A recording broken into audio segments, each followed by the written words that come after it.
Well, hey, we're here at Gunners Firearms with Maggie. Maggie, it's always so good to see you. Hey, Mark. Hey, everybody. How's it going? Hey, we had mentioned in past videos, we've talked about new gun buyers a lot. Yes. Over the last 2 years, probably. I couldn't even tell you how many times we've talked about it.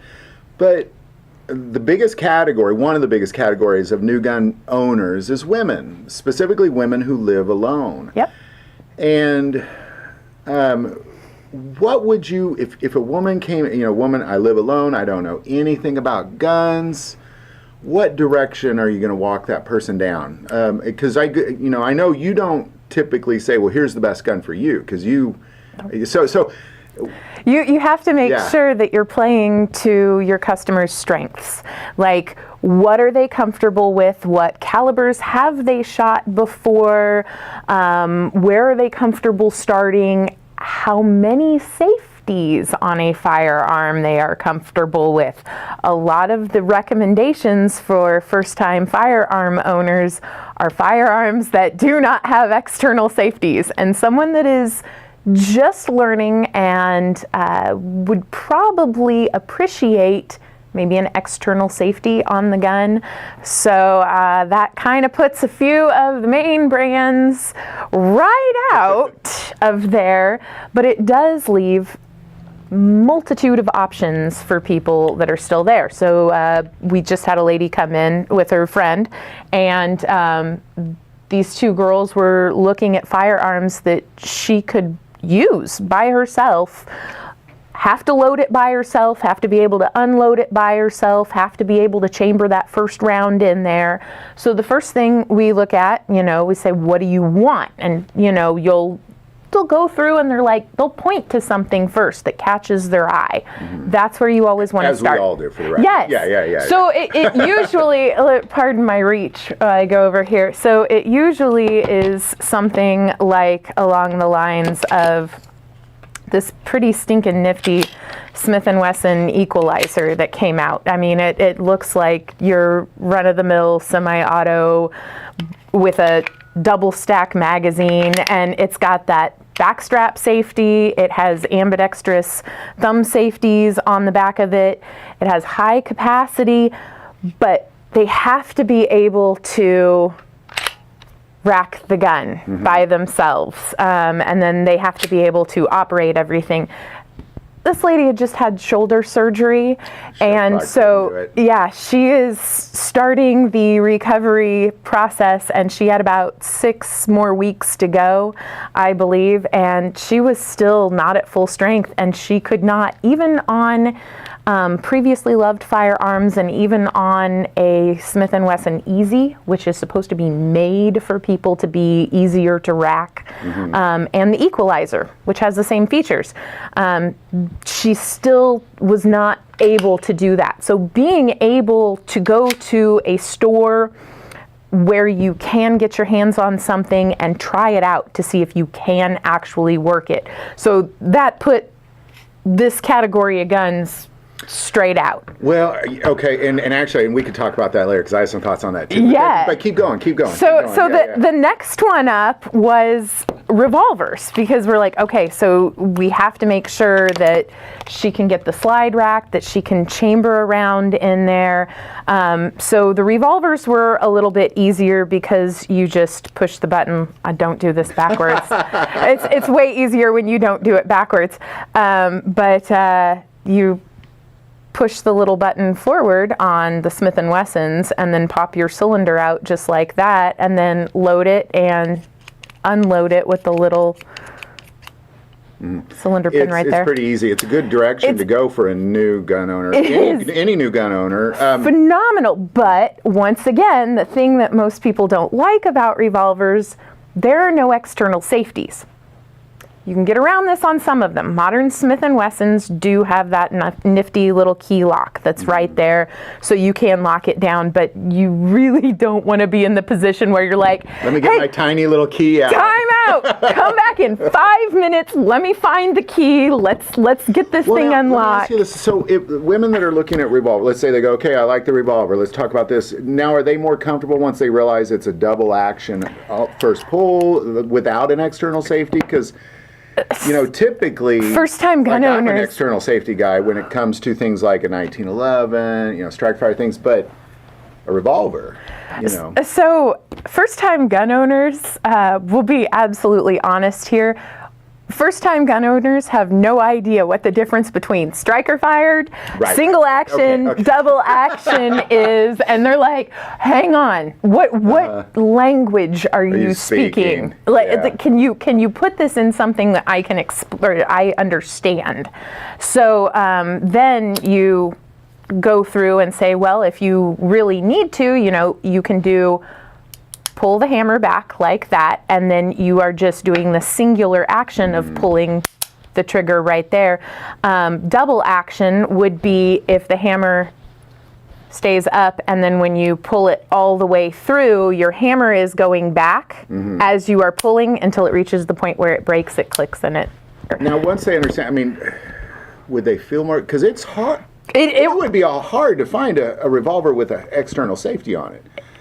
Other than the little key lock, which I would never recommend. They have now. It feels like that's a bad idea for a new gun owner to try to figure that piece out in an emergency situation. That would be kind of miserable for any gun owner in an emergency situation. Not just first timers. This is across the board. Everybody. You do not want to be in that position. It really depends on the trigger pull on there. It is so easy to pull the trigger when it is single action. And as long as you can pull that hammer back, cock it, and then you can pull the trigger. But there are people out there, like people that have just done surgery or gone through surgery and do not have the strength that they have, or for whatever reason, they would not be able to pull the trigger on this. So sometimes revolvers aren't necessarily the answer either. Sure. Well, my second oldest daughter, I had her try a revolver, and she couldn't pull the double action trigger. It was a little heavy, but I was surprised. I thought, oh, she's going to love this gun. She couldn't even pull the trigger. Yeah, it does get easier with practice and time. Unfortunately, most people don't want to sit there and practice firing or dry firing their firearm, which in some cases, like rimfire cartridges, your 22s, 22 Magnums, the 17s, anything that has not a primer right there in the center, a center fire cartridge, those you really don't want to practice dry firing unless you have some sort of dummy rounds inside there. Well, now let me ask this. What would be your best advice for a woman living alone looking for her first gun? Try everything. Try everything. Shop everywhere. Shop the little stores. Shop the big stores. Get your hands on everything. I can't tell you how many places girls will go to look at shoes. They don't go to just one place and buy that first pair that they see right off the rack. Oh no, it's like, let's go to this store, let's go to this store, let's go to another store, let's try on 50 different pairs before I find the pair of shoes I want. Gun shopping should be the exact same thing. My wife gives it that correlation too. She said when I see you on the internet scrolling through guns, it's kind of like if I was just scrolling through black shoes. Yeah. They all just look the same. It does. It really does. They all look the same. I'm like, they're very different. What are you talking about? So your difference is in your brand. Your difference is in your type. Is it a revolver? Is it something that is semi-automatic like that, where it just fires as fast as your finger pulls the trigger? Technically, both of these are semi-automatic. This one is considered a pistol. This one is considered a revolver. But the features and the fit in your hand are what you are looking for. And how well it carries on you. All sorts of things. The fit in hand. I cannot tell you. I have drooled over guns online. Read all the spec sheets and this is it, the newest, latest, and greatest. It's gonna be the gun that I have to have. And then I get my hands on one and I'm so disappointed. It's just not what I had dreamed it would be. It's a great gun, but it would be a great gun for somebody else, not for me. So getting your hands on one, actually being able to test one would be rule number one. I mean, get your hands on the product that you're looking for, be able to see how it fits and finishes. And if there's a place that has a range that'll let you test fire it, bingo! There you go. You want to do that. You definitely want to do that. Once you are thoroughly pleased with everything in your hand that you've got here that you've been looking for, you really do need to make sure that you test it, because when it's not doing anything, unloaded, empty in your hand at a gun counter, that's one thing.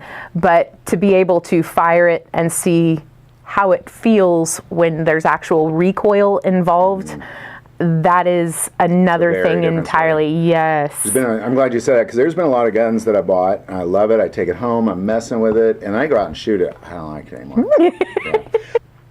There's also the worst guns for women living alone too. Yes. And it's not, it's not like this gun is the worst gun for women, but there are definitely some bad ideas for women living alone. So, do you mind if I kind of talk through like what goes real, for women living alone, they're looking for that first gun. What are some bad scenarios that you got there?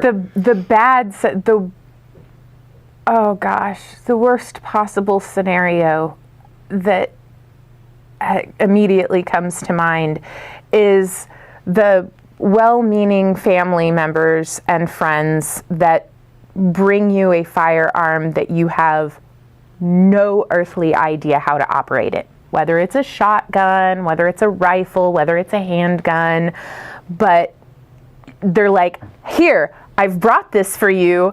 This is how you load it. They spend like 2 or 3 minutes right there, going over it with you, and you're like, oh, thanks. This is great. This is fantastic. Okay, I'm never going to use it. So then it sits in the closet, or it sits under something in a safe somewhere, and they never take it out until that one time they might need to use it. They have no clue what they're doing with it. They've never practiced after that one, hey, here it is. I'm bringing you a firearm, and you're going to use this, and you should be able to do it without any practice. I hate that, because the worst possible thing that could happen is that if you're home and you don't know how to operate it, maybe the person that is invading your home does know how to operate it and takes it from you and holds you at gunpoint with your own gun. I'm not saying that's going to happen to everybody, but there are instances in which it has happened where people have been held at gunpoint with their own by their own guns that they have no clue how to use. So, or maybe they didn't even know was there because someone had dropped it off, or a relative that had passed away, a spouse that had passed away had left it there and they didn't know about it. Well, somebody else found it first before they did. So that is quite possibly the worst firearm scenario to have, and I sincerely hope that doesn't happen. I couldn't imagine how common that is too, that it's so incredibly common, because a lot of people will go out and buy guns for their loved one, for their mother or their daughter or their sister, their spouse, their aunt, their sister, their girlfriend, that kind of thing, because they're living alone, they're by themselves, they don't want them you need to be protected. So here, take this gun. Or they'll make recommendations that you need. Don't listen to what that salesperson. You need this. This is the gun you want. The worst particular gun, the one without a safety, the one that is always consistently and constantly recommended to first-time firearm owners. Buy a Glock. Buy a Glock. You gotta have a Glock. Don't buy anything but a Glock. Just put your blinders on. Don't look at anything unless it says Glock. This is what you want. Now, we did a video on this, but what was the #1 returned handgun in the last 2 years? Firearms without safeties. Glock. But a lot of that was because of just... I guess what I hear, if I understand this correctly, what I'm hearing you saying is that the problem is that people are saying you want this thing, and then they don't have the opportunity to put the other thousands of options in their hand and say, well, what's best for me? Just because it's best for my brother Hank doesn't necessarily mean it's what's best for me. I've got friends in military and law enforcement, and this is the only gun they recommend and the only gun they practice and train with. There's the key right there. They have practiced and they have trained with it. And I guarantee the first gun that was put into their hands was not a Glock. At some point, it probably was a rinky-dink little 22, either, like most people. a single action revolver, a rifle, something in a small caliber where you get used to the noise first and you don't have the kick of that recoil to it.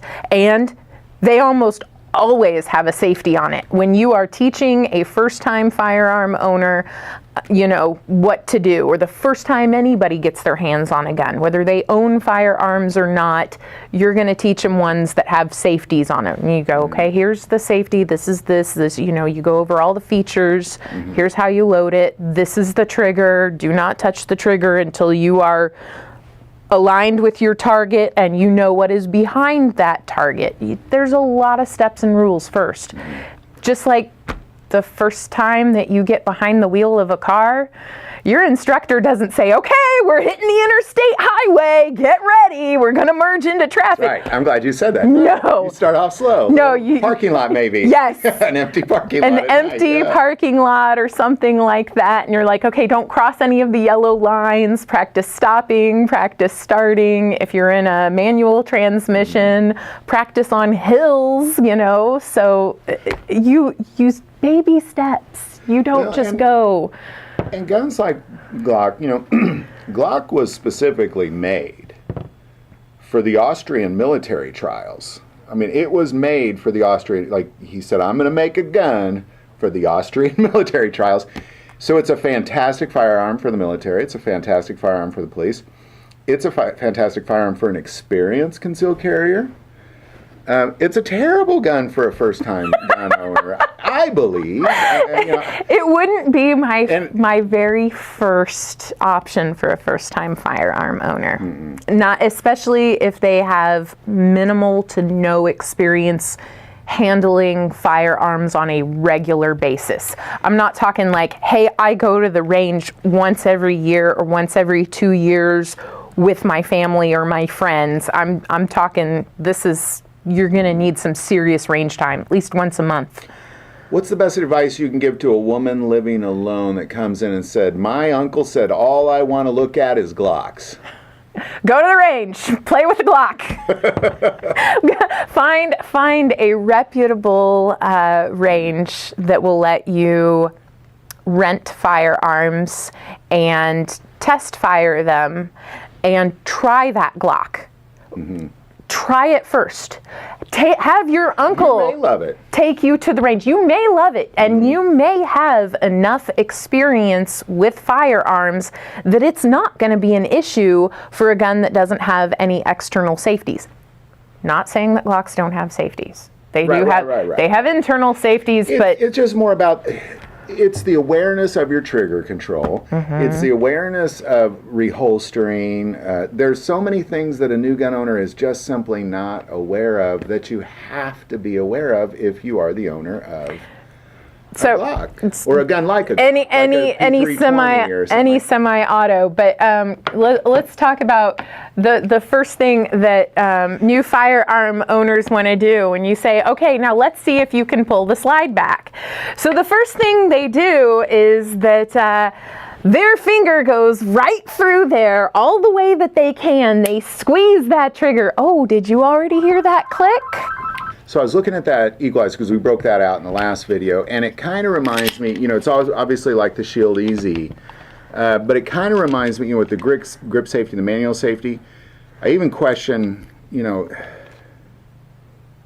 if a person if it's not too complicated for a new gun owner. Do you want too complicated for a new firearm owner? 1911 maybe, but I could be wrong. In the end, it's really just try it. Like, make sure it's for you. Don't heed the advice. I mean, listen to advice. Yeah. But just know that you're a different person. Yeah, you really are. You're not that person. My first advice for anyone new to guns, checking them out firsthand at the counter. Keep the booger hook off the bang switch. So like, it amazes me how many people will grip the gun and then wrap their whole hand through there. And then when they pull that slide back, you hear that click. They've pulled the trigger when they're pulling the slide back. And there are so many things that can go wrong right there. If your hand slips off that slide, you've pulled the trigger, you have just destroyed whatever is beyond the end of that barrel. And if your hand is in the way, I mean... I had a friend who shot himself in the hand that way. Yeah. I've seen it happen firsthand. Yeah. I've seen it happen on cameras. So it just...